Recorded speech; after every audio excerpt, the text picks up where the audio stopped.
Ouça Audiolivros apresenta Ética a Nicômaco, de Aristóteles. Livro 1. Sobre o bem e a finalidade. Capítulo 1. Toda arte e toda ciência, assim como cada ação e cada escolha, parecem ter como objetivo algum bem.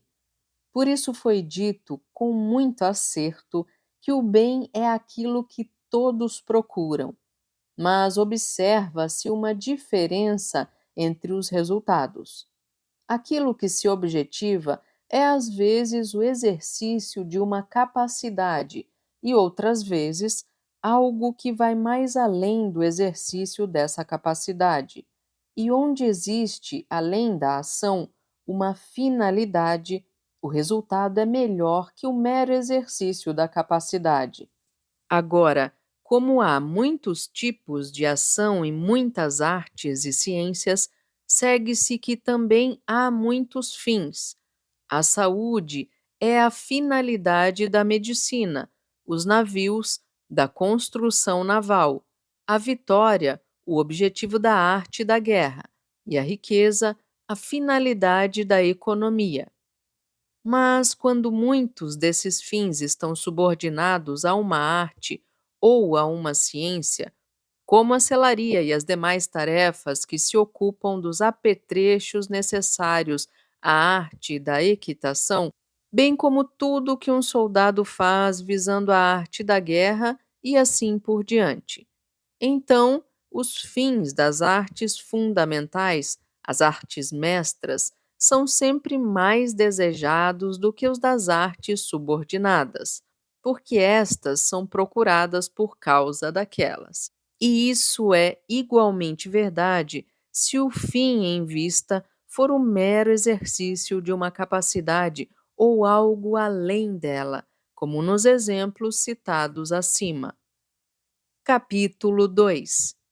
Se então há alguma finalidade nas coisas que fazemos, e se desejamos essa finalidade por aquilo que ela é, e escolhemos tudo o mais como meio para alcançar essa finalidade, mas não toda finalidade, sem exceção, como meio para alguma outra coisa, pois nesse caso o processo prosseguiria até o infinito, de modo que nosso desejo seria vazio e vão. É muito claro que essa finalidade deve ser o belo e o bem, e em especial o sumo bem. Saber disso não exercerá grande influência em nossa vida? Quando temos um propósito definido, não é mais fácil alcançar o que é certo? Se é assim, devemos tentar, ao menos em linhas gerais, determinar o que é o bem e de qual das ciências ou capacidades ele é objeto. Tudo indica que o bem pertence à arte dominante, mais autorizada, aquela que é mais verdadeiramente a arte mestra. Essa ciência é a política, pois é ela que determina quais ciências devem ser estudadas em um Estado, quais ciências os cidadãos devem aprender e até que ponto devem aprendê-las. E vemos que se enquadram nisso até mesmo as capacidades mais respeitadas, como a estratégia, a economia, a retórica. Agora, uma vez que a política utiliza as demais ciências e uma vez que legisla sobre o que devemos fazer e do que devemos nos abster, a finalidade dessa ciência deve incluir as finalidades das outras ciências, de modo que seu fim deva ser o bem da humanidade. Pois, ainda que esse fim seja o mesmo para um único homem e para um Estado, o do Estado parece, em todos os aspectos, algo maior e mais completo, seja para a obtenção do bem, seja para a sua preservação. Embora seja importante que um único homem atinja esse fim, é melhor e mais divino obtê-lo para uma nação ou para as cidades-estado. Esses, então, são os fins aos quais nossa investigação visa, uma vez que pertencem à ciência política, em uma das acepções desse termo. Capítulo 3. Nossa discussão será adequada se tiver tanta clareza quanto o assunto comporta, pois não se deve buscar a precisão de um único modo em todas as situações, mais do que em todos os produtos artesanais. As ações boas e justas que a ciência política investiga admitem muita variedade e oscilação de opiniões, de modo que podem ser consideradas como existentes apenas por convenção e não por natureza. Os bens dão origem a uma instabilidade semelhante, porque causam danos a muitas pessoas, pois até agora os homens foram destruídos por causa de sua riqueza e outros por causa de sua coragem. Então, ao tratar de tais assuntos e com tais premissas, devemos nos contentar em indicar a verdade de maneira aproximada e em linhas gerais. E ao falar sobre coisas que são verdadeiras apenas em sua maior parte e com base em premissas do mesmo tipo, não chegaremos a conclusões melhores. É dentro do mesmo espírito, portanto, que cada proposição deverá ser recebida, pois é próprio do homem educado buscar a precisão em cada classe de coisas, tanto quanto a natureza do assunto admite. É evidente que se trata de algo igualmente tolo aceitar o raciocínio provável de um matemático e exigir de um retórico provas científicas.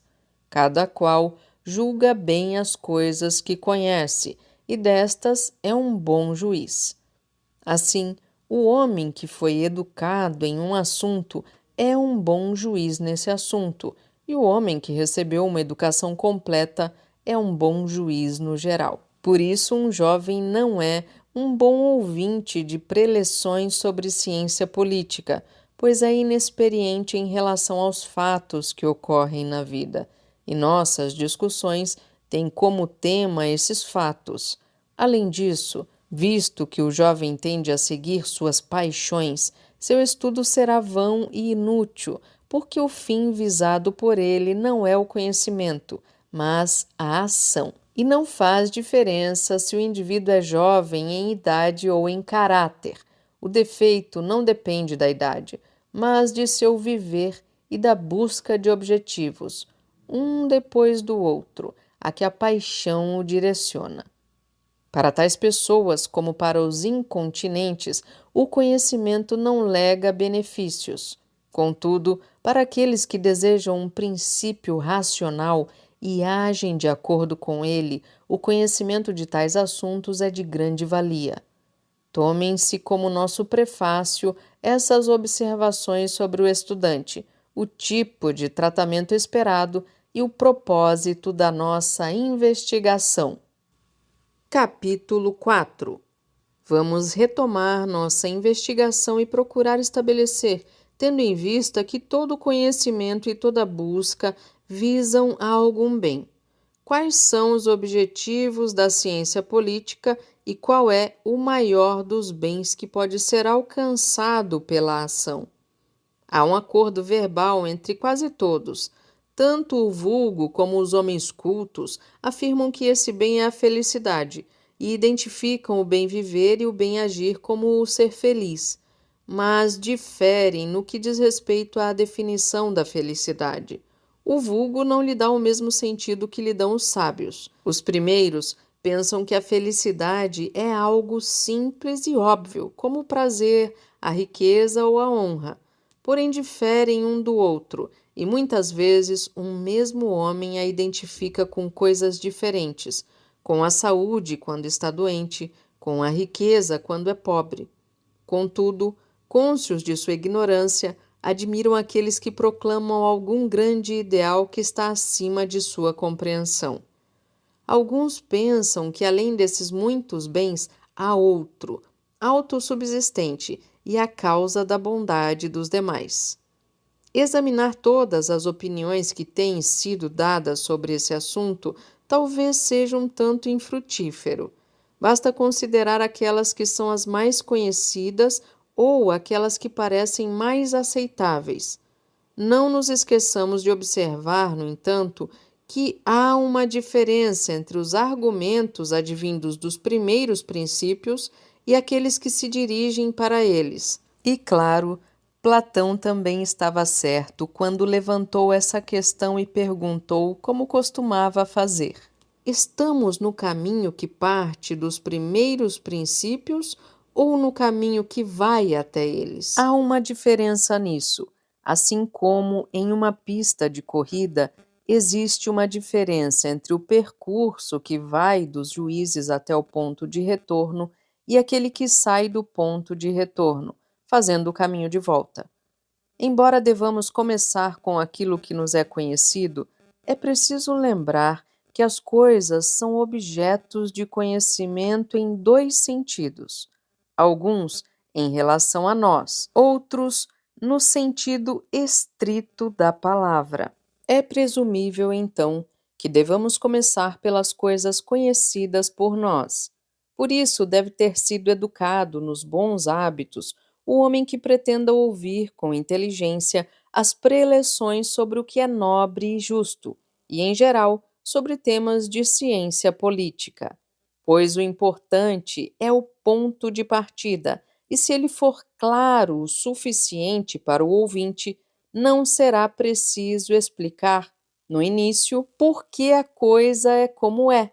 O homem que foi bem educado já tem ou pode facilmente obter os pontos de partida. Quanto àquele que não os tem, nem é capaz de obtê-los. Ouça as palavras de Hesíodo. Muito bom é aquele que conhece todas as coisas por si mesmo. Bom, aquele que ouve os homens quando dão bons conselhos. Mas aquele que não sabe, nem leva a sério a sabedoria de outra pessoa, esse é uma criatura inútil. Capítulo 5. Retomemos nossa discussão a partir do ponto em que teve início esta digressão. A julgar pela vida que a maioria dos homens leva, incluindo os de tipo mais vulgar, parece que eles, não sem algum fundamento, identificam o bem ou a felicidade com o prazer, e por esse motivo amam uma vida de prazeres. Pois existem, podemos dizer, três tipos principais de vida: aquela que acabamos de mencionar, a vida política e, em terceiro lugar, a vida contemplativa. A massa da humanidade é evidentemente bastante servil em seus gostos, preferindo uma vida que seria adequada aos animais, mas consegue alguma justificativa para sua visão no fato de que muitos daqueles em altas posições partilham os gostos de Sardanápalo. A consideração dos principais tipos de vida mostra que as pessoas muito refinadas e de temperamento ativo identificam a felicidade com a honra, pois a honra é, em resumo, a finalidade da vida política. Isso, porém, parece muito superficial para aquilo que procuramos, pois pensa-se que a honra depende de quem a concede em vez de quem a recebe. O bem que buscamos, no entanto, é algo próprio do homem e não pode ser facilmente tirado dele. Além disso, os homens parecem perseguir a honra a fim de ter a certeza de que são bons. Ao menos é por meio de homens de sabedoria prática que eles procuram ser honrados e entre aqueles que os conhecem e no fundamento de sua virtude. Então fica claro que, de acordo com eles, a virtude é melhor do que a honra. E talvez possamos até supor que a virtude, e não a honra, seja a finalidade da vida política. Mas mesmo isso parece um pouco incompleto, pois um homem pode ser virtuoso quando está dormindo e parece levar uma vida inativa. Mais ainda, a virtude é compatível com os maiores sofrimentos e infortúnios. A menos que se queira sustentar essa tese a todo custo, ninguém consideraria feliz um homem que está vivendo em sofrimento e infortúnio. Mas chega disso. o assunto tem sido suficientemente tratado até mesmo nas discussões atuais. Em terceiro lugar, vem a vida contemplativa, que consideraremos mais tarde.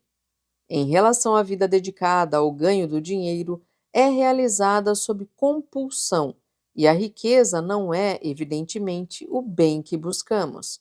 Ela é algo útil apenas, e quem a deseja, na verdade, ambiciona outra coisa. Por esse motivo, deveriam ser incluídas as finalidades mencionadas anteriormente, uma vez que são amadas por si mesmas. Mas é evidente que nem mesmo elas são fins, ainda que muitos argumentos tenham sido desperdiçados para apoiá-las. Deixemos de lado esse assunto, então. Capítulo 6. Talvez seja melhor considerar o bem universal e discutir em profundidade o que se quer dizer com isso, embora tal investigação seja difícil em consequência da relação de amizade que nos liga aos que introduziram as formas. Mas talvez fosse considerado nosso dever destruir o que nos toca de perto a fim de manter a verdade, em especial porque somos filósofos ou amantes da sabedoria, pois, embora ambas nos sejam caros, a piedade exige que honremos a verdade acima de nossas amizades. Os homens que introduziram esta doutrina não postularam formas de classes dentro das quais reconhecessem prioridade e posterioridade, que é o motivo pelo qual não sustentaram a existência de uma forma que abrangesse todos os números. O termo bem, entretanto, é usado tanto na categoria de substância como na de qualidade e de relação, e o que existe por si mesmo, isto é, a substância, é anterior por natureza ao relativo, que é, na verdade, como uma derivação e um acidente do ser. Desse modo, não poderia haver uma ideia comum definida sobre todos esses bens. Além do mais, uma vez que bem é uma palavra com tantos sentidos quanto ser, pois é predicada tanto na categoria de substância, como Deus e razão, quanto na de qualidade, ou seja, das virtudes, e na de quantidade, ou seja, daquilo que é moderado, e na de relação, ou seja, do útil, na de tempo, ou seja, da oportunidade adequada, e na de espaço, ou seja, da localidade apropriada, etc.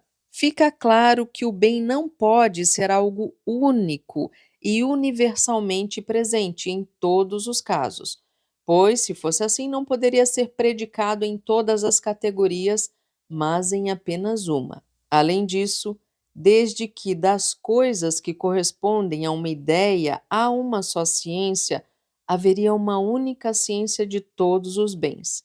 Mas existem muitas ciências, até mesmo das coisas incluídas em apenas uma categoria, da oportunidade, por exemplo, pois a oportunidade na guerra é estudada pela estratégia e na saúde pela medicina, ao passo que a moderação nos alimentos também é estudada pela medicina e o exercício pela ciência da ginástica.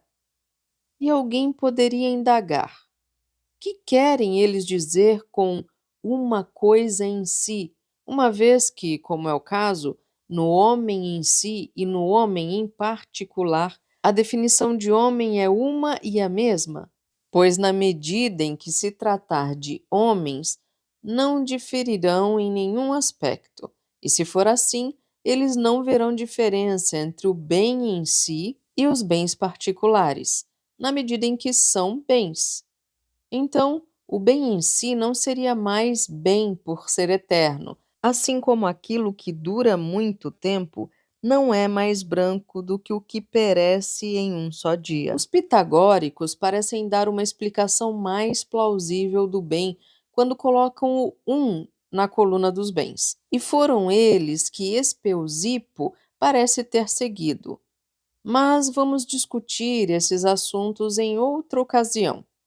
Uma objeção ao que acabamos de dizer pode ser reconhecida no fato de que os platônicos não se referem a todos os bens e que os bens procurados e amados por si mesmos são chamados bons em referência a uma forma única, ao passo que aqueles que de alguma maneira tendem a produzir ou a preservar estes, ou a prevenir seus contrários, são chamados bons em referência a estes, e em um sentido secundário. Está claro, então, que os bens devem ser considerados em dois sentidos. Alguns devem ser bens em si mesmos e outros bens em relação a estes. Então separemos as coisas boas em si mesmas das coisas úteis e consideremos se as primeiras são chamadas boas em referência a uma ideia única. Que tipo de bens alguém chamaria bens em si mesmos? Seriam aqueles procurados mesmo quando isolados dos outros, como a inteligência, a visão e certos prazeres e honras? Estes, embora possam ser buscados também em função de outra coisa, seriam colocados entre os bens em si mesmos.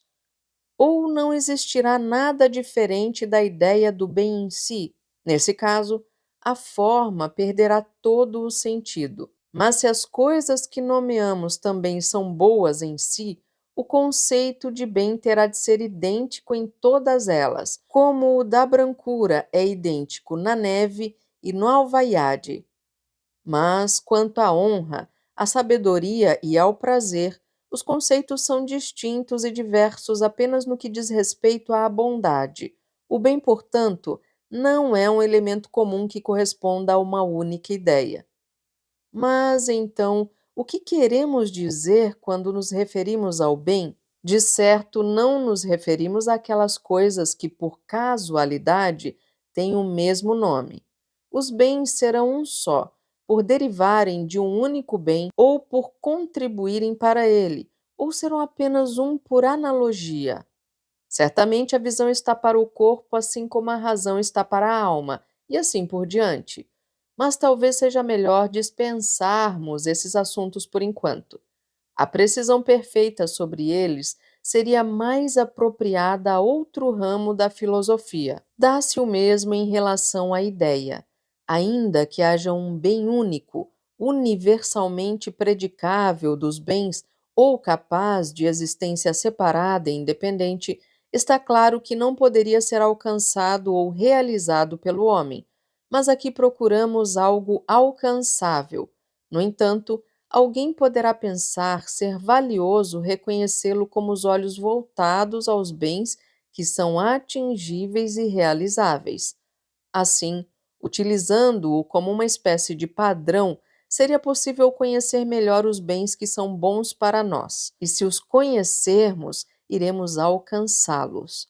Este argumento tem uma certa plausibilidade, mas parece entrar em choque com o procedimento adotado nas ciências. Afinal, todas elas, embora visem a algum bem e procurem prover sua ausência, deixam de lado o conhecimento do bem. No entanto, é improvável que todos os expoentes das artes ignorem ajuda tão importante e nem mesmo procurem conhecê-la. Por outro lado, não se entende como um tecelão ou um carpinteiro possa se beneficiar, em relação a seu ofício, com o conhecimento do bem em si, ou como o homem que considere a ideia do bem venha a ser, por esse motivo, um melhor médico ou general, pois um médico parece nem mesmo estudar a saúde dessa perspectiva. Considera a saúde do homem, ou melhor, a saúde de um homem particular, uma vez que cura indivíduos. Mas basta desses tópicos. Capítulo 7. Voltemos mais uma vez ao bem que buscamos e questionemos o que ele realmente é, uma vez que difere nas diversas ações e artes. É diferente na medicina, na estratégia e nas outras artes. Então, o que é o bem de cada uma delas? É certamente aquilo em função do qual tudo o mais é feito. Na medicina, é a saúde. Na estratégia, a vitória. Na arquitetura, uma casa. Enfim, algo diferente em cada caso. Mas sempre, não importa o que façamos ou escolhamos, há o bem como finalidade, e é em função da finalidade que tudo o mais é feito. Portanto, se existe uma finalidade em tudo que os homens fazem, ela será o bem realizável por meio da ação. E se houver mais de uma finalidade, estas serão alcançadas também por intermédio da ação. Desse modo, o argumento, por um caminho diferente, chega ao mesmo ponto, mas devemos afirmar isso com maior clareza. Uma vez que há, evidentemente, mais de uma finalidade e que escolhemos algumas delas, riqueza, flautas e instrumentos em geral, por exemplo, visando a outra coisa, concluímos que nem todos os fins são absolutos, mas o sumo bem é evidentemente absoluto. Dessa maneira, se há apenas um fim absoluto, é ele que procuramos, e se houver mais de um, o mais absoluto dele será aquele que buscamos. Ora, chamamos de mais absoluto aquilo que merece ser procurado por si mesmo do que aquilo que é buscado em função de outra coisa. E aquilo que nunca se deseja em função de outra coisa é mais absoluto do que as coisas que são desejáveis, tanto em si mesmas como visando a outras. Portanto, chamamos absoluto e incondicional aquilo que é sempre desejável em si mesmo e nunca em função de outra coisa. A felicidade, mais que tudo, parece corresponder a essa descrição, uma vez que sempre a buscamos por si mesma e nunca como meio para conseguir outra coisa. Escolhemos a honra, o prazer, a razão e todas as virtudes em parte por si mesmas, pois se nada resultasse delas, ainda assim nós as escolheríamos, em parte visando a felicidade, pois supomos que por meio delas podemos ser felizes. Mas ninguém escolhe a felicidade como meio para alcançar as virtudes ou alguma outra coisa. Do ponto de vista da autossuficiência, o mesmo resultado parece se seguir uma vez que o bem absoluto é considerado autossuficiente. Agora, por autossuficiente, não queremos dizer aquilo que é suficiente para um homem sozinho, para quem vive uma vida solitária, mas também para os pais, os filhos, a esposa e para os amigos e concidadãos, pois o homem nasce para a cidadania. Devemos, entretanto, definir algum limite, pois se estendermos nossa exigência aos ancestrais e descendentes, e amigos de amigos, teremos uma série infinita, pois o homem é naturalmente um ser social. Vamos examinar esta questão, porém, em uma outra ocasião. Por enquanto, definiremos a autossuficiência como aquilo que, isolado, torna a vida desejável, sem que nada mais falte. É assim que entendemos a felicidade. Além disso, nós a consideramos a mais desejável de todas as coisas, e não como uma coisa boa entre outras, até porque outras coisas podem ser acrescentadas a ela. Se assim fosse, até mesmo a adição do menor dos bens tornaria a felicidade ainda mais desejável, pois o acréscimo resultaria em um excesso de bens, dos quais o maior é sempre mais desejável.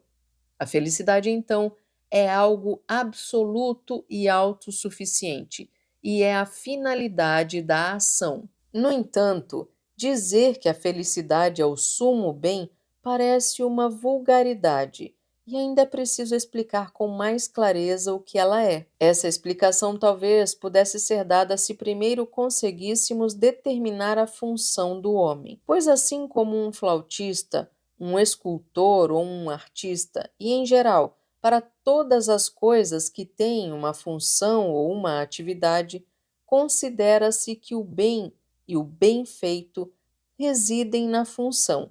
Assim também pensa-se em relação ao homem, se ele tem uma função. Então, o carpinteiro e o curtidor têm certas funções ou atividades e o homem não tem nenhuma? Ele nasceu sem uma função? Ou assim como o olho, a mão, o pé e, em geral, cada parte do corpo tem, é evidente uma função própria, pode-se afirmar que o homem, da mesma forma, tem uma função acima de todas essas. Então, qual será ela? A vida parece ser comum até mesmo para as plantas, mas neste momento buscamos o que é peculiar ao homem. Excluamos, portanto, a vida de nutrição e crescimento. Há também uma vida de percepção, mas esta parece ser comum até mesmo ao cavalo, ao boi e a cada animal. Resta então a vida ativa do elemento que tem um princípio racional, com duas partes ou divisões, ambas racionais. Uma obediente à razão, outra no sentido de possuir e exercer o pensamento. E como a vida do elemento racional tem dois significados, devemos esclarecer que nos referimos à vida no sentido do exercício das capacidades humanas, pois essa parece ser a acepção mais adequada do termo. A função do homem, portanto, é o exercício de suas capacidades vitais, ou alma, de um lado em obediência à razão e de outro lado com o uso da razão. Mas, de maneira genérica, tem o mesmo sentido aquilo que é considerado como a função de um homem de qualquer profissão e aquilo que se concebe como a função de um homem que é bom em sua profissão? Tomem-se um tocador de lira e um bom tocador de lira, por exemplo. Isso ocorre em todos os casos, sem exceção, mas a diferença é que se acrescenta, no último caso, a excelência superior de seu trabalho, pois dizemos que a função de um tocador de lira é tocar a lira, e a função de um bom tocador de lira é tocá-la bem. Assim como a função do homem é um certo tipo de vida, o exercício, balizado pela razão, de suas capacidades e ações variadas. A função do homem bom é fazer isso bem e de modo belo ou nobre. Juntando isso tudo, veremos que o bem do homem é exercer suas capacidades de acordo com a excelência ou virtude, e se houver mais de uma virtude, com a melhor e a mais completa. Mas são necessários muitos anos para esse exercício, pois, assim como um único perfume e um belo dia não fazem uma primavera, um único dia ou um breve período não fazem um homem venturoso e feliz. Isso deve ser tomado como um esboço do bem, pois esse, penso eu, é o método apropriado. Primeiro esboçar a questão de modo simples e depois se voltar aos detalhes. Se o esboço for bem definido, qualquer pessoa será capaz de preenchê-lo e finalizá-lo com os vários itens que o tempo nos revela ou nos ajuda a encontrar. Foi esse o caminho em que as artes e as ciências se desenvolveram. Ele não requer nenhum gênio extraordinário para acrescentar o que lhe falta. Também devemos lembrar o que já foi dito e evitar a precisão em todas as coisas, por igual. Basta buscar a precisão que o assunto comporta e que for adequada à investigação, pois um carpinteiro e um geômetra investigam o ângulo reto de maneiras diferentes. O primeiro o faz na medida em que o ângulo reto é útil para seu trabalho, ao passo que o segundo indaga o que o ângulo reto é ou que tipo de coisa ele é, pois o geômetra é como um espectador da verdade. Devemos agir da mesma maneira em todas as outras questões para que nossa tarefa principal não se subordine a temas menores. Tampouco devemos exigir a causa em todos os assuntos por igual. Em alguns casos, é suficiente que o fato esteja bem estabelecido, como acontece com os primeiros princípios. O fato é a coisa primária ou primeiro princípio. Descobrimos alguns dos primeiros princípios por indução, outros por percepção, alguns por hábito e outros ainda de maneiras diversas. Mas devemos investigar cada conjunto de princípios de maneira natural e nos esforçar para expressá-los com exatidão, visto que eles têm uma grande influência sobre o que se segue. Afirma-se que o começo é mais do que a metade do todo e que muitas das perguntas que fazemos são esclarecidas por ele. Capítulo 8. Devemos considerá-lo, no entanto, não apenas à luz da nossa conclusão e das nossas premissas, mas também do que se costuma dizer a seu respeito, pois com uma opinião verdadeira todos os dados se harmonizam, mas com uma opinião falsa os fatos logo se chocam. Ora, os bens foram divididos em três classes, e alguns são descritos como externos, outros relacionados à alma ou ao corpo.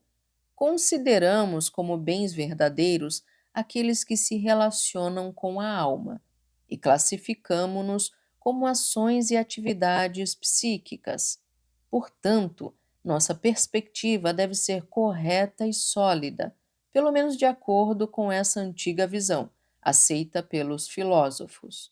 Nossa posição também está correta no sentido da identificação da finalidade com certas ações e atividades, pois assim ele se inclui entre os bens da alma e não entre os bens externos. Outra crença que se harmoniza com a nossa concepção é que o homem feliz vive bem e se sai bem, pois praticamente definimos a felicidade como uma espécie de boa vida e de boa ação. As características que se buscam na felicidade parecem também pertencer, todas elas, ao que definimos como felicidade. Alguns identificam a felicidade com a virtude, outros com a sabedoria prática, alguns com um tipo de sabedoria filosófica, outros com todas estas, ou com uma destas, acompanhadas ou não de prazer. Outros incluem também a prosperidade exterior. Algumas dessas opiniões foram defendidas por muitos homens da antiguidade, ao passo que outras o foram por poucas pessoas eminentes, e é improvável que algumas delas estejam totalmente erradas. Devem estar certas em ao menos um aspecto ou até mesmo na maioria dos aspectos. Também concordam com nossa concepção aqueles que identificam a felicidade com a virtude em geral, ou com alguma virtude em particular, porque a virtude pertence à atividade virtuosa. Mas talvez haja uma diferença nada pequena quando colocamos o sumo bem na posse ou no uso, no estado de espírito ou em atividade.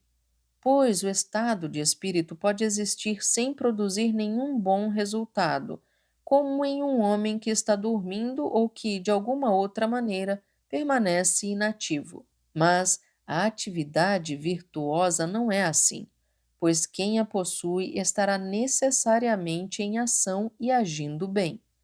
E assim como nos Jogos Olímpicos, não são os mais belos e os mais fortes que conquistam a coroa, mas sim aqueles que competem, pois é dentre eles que sairão os vencedores. Do mesmo modo, os que agem ganham, e com razão, as coisas nobres e boas da vida.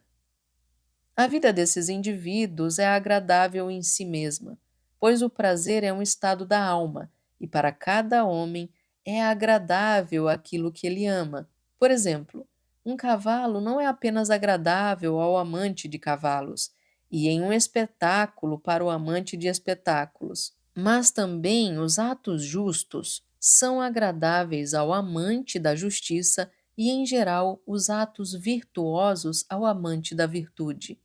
Agora, para a maioria dos homens, os prazeres estão em conflitos uns com os outros porque não são agradáveis por natureza, mas os amantes do que é nobre se comprazem em coisas que são agradáveis por natureza.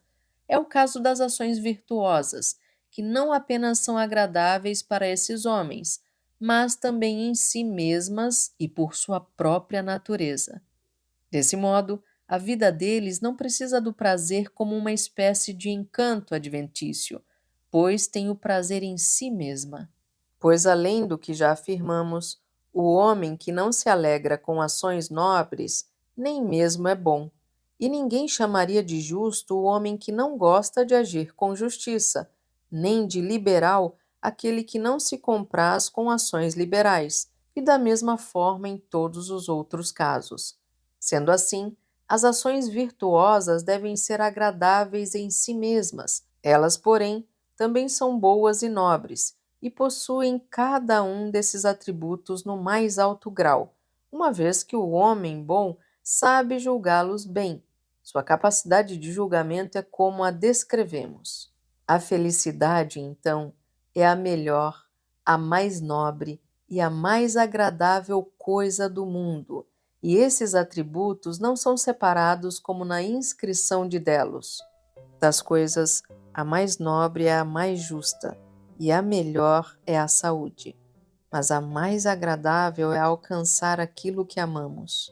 Pois todas essas propriedades pertencem às melhores atividades, e destas, uma, a melhor delas, identificamos com a felicidade. No entanto, como dissemos, a felicidade também precisa dos bens externos, pois é impossível ou não é fácil realizar atos nobres sem os meios adequados para tanto. Em muitas ações, usamos como instrumentos os amigos, a riqueza e o poder político, e há algumas coisas cuja ausência tira o brilho da felicidade, como a nobreza de nascimento, os bons filhos, a beleza. O homem cuja aparência é muito feia, ou mal-nascido, ou solitário e sem filhos, não tem muitas chances de ser feliz, e talvez tivesse ainda menos chances se seus filhos ou amigos fossem maus, ou se a morte lhe houvesse tirado bons filhos ou bons amigos. Como afirmamos, a felicidade parece exigir esse tipo de prosperidade. Assim, alguns a identificam com a boa fortuna, embora outros a identifiquem com a virtude. Capítulo 9. Por esse motivo também se pergunta se a felicidade deve ser adquirida pela aprendizagem, pelo hábito ou por algum outro tipo de treinamento, ou se ela nos é oferecida por algum tipo de providência divina ou pelo acaso. Se os homens recebem alguma dádiva dos deuses, é razoável pensar que a felicidade seja uma delas, e com certeza, entre todas as coisas humanas, esta seria mais certamente uma dádiva divina, uma vez que é a melhor. Mas essa questão talvez fosse mais apropriada em outro tipo de investigação. A felicidade, mesmo que não seja concedida pelos deuses, vem como resultado da virtude ou de algum processo de aprendizagem ou treinamento, e parece estar entre as coisas mais divinas, pois aquilo que conquistamos como prêmio e finalidade da virtude é a melhor coisa do mundo, algo divino e bem-aventurado. Nesse sentido, a felicidade deve ser partilhada por um grande número de pessoas, pois todo aquele que não esteja mutilado em sua capacidade para a virtude pode conquistá-la por meio de um certo tipo de estudo e cuidado. Mas, se é melhor ser feliz desse modo do que sê-lo por acaso, é razoável que os fatos sejam assim, pois tudo aquilo que depende da ação da natureza é, em essência, tão bom quanto poderia ser. Também é assim em relação a tudo o que depende da arte ou de alguma causa racional, em especial se está na dependência da melhor de todas as causas. Confiar ao acaso o que existe de maior e mais nobre seria um arranjo muito imperfeito. A resposta à pergunta que estamos fazendo também é evidente pela definição da felicidade, porque já afirmamos que a consideramos como certo tipo de atividade virtuosa da alma. Dos demais bens, alguns devem necessariamente existir como pré-condição da felicidade, e outros são naturalmente cooperadores e úteis como instrumentos. Veremos que isso está de acordo com o que dissemos no início, quando declaramos que o objetivo da vida política é o melhor dos fins e que a ciência política dedica a maior parte de seus esforços para fazer que os cidadãos tenham um caráter bom e sejam capazes de atos nobres. É natural, então, que não chamemos nem boi, nem cavalo, nem algum outro animal de feliz, porque nenhum deles tem essa capacidade. Também por isso um menino não é feliz, pois devido à sua idade ainda não é capaz de tais atos. E os meninos que chamamos felizes estão, na verdade, recebendo os parabéns em razão das esperanças que neles depositamos. Pois é necessária, como dissemos, não apenas a virtude completa, mas também uma existência completa, uma vez que muitas mudanças ocorrem na vida, bem como todo tipo de eventualidades. O mais próspero dos homens pode sofrer grandes infortúnios na velhice, como acontece com o Príamo no ciclo troiano, e ninguém considera feliz uma pessoa que experimentou tais dificuldades e terminou miseravelmente. Esta foi a primeira parte do audiolivro Ética Nicômaco, de Aristóteles. Continua no capítulo 10. Ouça audiolivros, agradece a sua escuta. Até a próxima!